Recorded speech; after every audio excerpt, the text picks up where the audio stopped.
आज हम एक डेटाबेस फॉरेंसिक एक्सपर्ट से बात करेंगे और उनसे जानने की कोशिश करेंगे कि एग्जैक्टली वो क्या काम करते हैं। सच बोले तो मुझे इनसे बात करने में भी डर लग रहा है। डर कर नहीं मेरे भाई, खुल कर जीना चाहिए। चलो फिर शुरू करते हैं। सर पहले आप ये बताइए, as a database forensic expert आपका काम क्या होता है? देखो, अगर तुम किसी कंपनी में डेटाबेस एडमिनिस्ट्रेटर हो, इसका मतलब पूरा डेटाबेस तुम्हारे कंट्रोल में है। डेटाबेस किसी भी कंपनी का इंपॉर्टेंट इंफॉर्मेशन का कोर स्ट्रक्चर होता है जो किसी डिवाइस में स्टोर होता है। बहुत सारे ऐसे प्रोडक्ट हैं जो बिना डेटाबेस के चल ही नहीं सकते।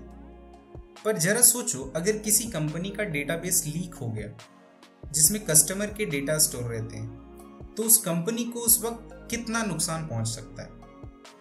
इसीलिए एज अ डेटाबेस एडमिनिस्ट्रेटर आपका काम है डेटाबेस के स्ट्रक्चर और स्टेबिलिटी को मेंटेन करना, इंफॉर्मेशन का एक्सेस को कंट्रोल करना और इस बात का पूरा ध्यान रखना कि डेटा हमेशा अवेलेबल हो। Now the real question is कि डेटाबेस से हमें क्या क्या एविडेंस मिल सकता है। इसका आंसर बहुत ही सिंपल है। Security logs, access logs, transactions logs, file system logs, ये सारे एज ए एविडेंस हमें मिल सकता है। डेटाबेस फॉरेंसिक्स में पैटर्न्स को एनालाइज करना बहुत जरूरी है, जैसे कि बस एक फाइल मॉडिफाई किया गया है या फिर पूरा डेटाबेस ही चोरी हो गया है।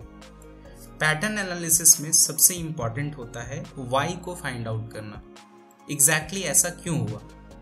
डेटाबेस फॉरेंसिक के दौरान हमें सबसे ज्यादा वर्जन कंट्रोल देखने को मिलता है। वर्जन कंट्रोल बेसिकली किसी भी डॉक्यूमेंट का अलग अलग मॉडिफाइड कॉपीज हो सकता है या फिर सॉफ्टवेयर के अलग अलग वर्जन हो सकते हैं। अगर ऑर्गेनाइजेशन में सही वर्जन कंट्रोल यूज होता है तो हमें नए और पुराने फाइल्स को कंपेयर करने के बाद सारी इंफॉर्मेशन का क्लियरली पता चल जाता है कि क्या मॉडिफिकेशन हुआ है। अब एक लास्ट ब्रांच की बात कर लेते हैं, जो है forensic data analysis. Forensic data analysis help करता है इस बात को समझने में कि डिजिटल एविडेंस मिलने के बाद आप उस डेटा का एग्जैक्टली क्या करोगे। हमें बेसिकली एविडेंस से कनेक्शन या फिर पैटर्न्स को ढूंढना होता है। ज्यादातर हमें फाइनेंशियल सेक्टर में फ्रॉड और ट्रांजैक्शन से रिलेटेड एक्टिविटीज को ट्रैक करने में हेल्प पड़ता है। इस ब्रांच के अंदर हमें दो टाइप के डेटा मिल सकते हैं, स्ट्रक्चर्ड एंड अनस्ट्रक्चर्ड। जो भी डेटा एक डेटाबेस के अंदर स्टैंडर्डाइज फॉर्मेट में स्टोर होता है उसे हम स्ट्रक्चर्ड डेटा बोलते हैं।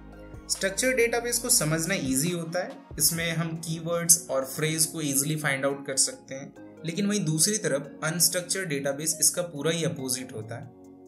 एक ऐसा डेटा जिसका ना कोई स्ट्रक्चर है और ना ही किसी डेटाबेस में फिट हो सकता है, जैसे email, text message, multimedia content, document, ये सारे अनस्ट्रक्चर्ड डेटा का पार्ट है। पैटर्न को एनालाइज करना इजी होता है स्ट्रक्चर्ड डेटा में as compare to unstructured data. Structured data को एनालाइज करने के लिए हमें ऑटोमेशन टूल्स की जरूरत पड़ती है, वहीं दूसरी तरफ अनस्ट्रक्चर्ड डेटाबेस को एनालाइज करने के लिए स्क्रिप्ट लिखना पड़ता है। अभी कुछ बातों का ध्यान हमें रखना जरूरी है। सबसे पहला, हमेशा डिवाइस का फॉरेंसिक इमेज करना बहुत जरूरी है। दूसरा, कभी भी इन्वेस्टिगेशन ओरिजिनल डिवाइस पे नहीं करना है। तीसरा, फॉरेंसिक गाइडलाइन और प्रोसीजर को फॉलो करना बहुत जरूरी है। That's it for today. Thanks for watching. I am Manish Mark. Wish you all the best and see you soon.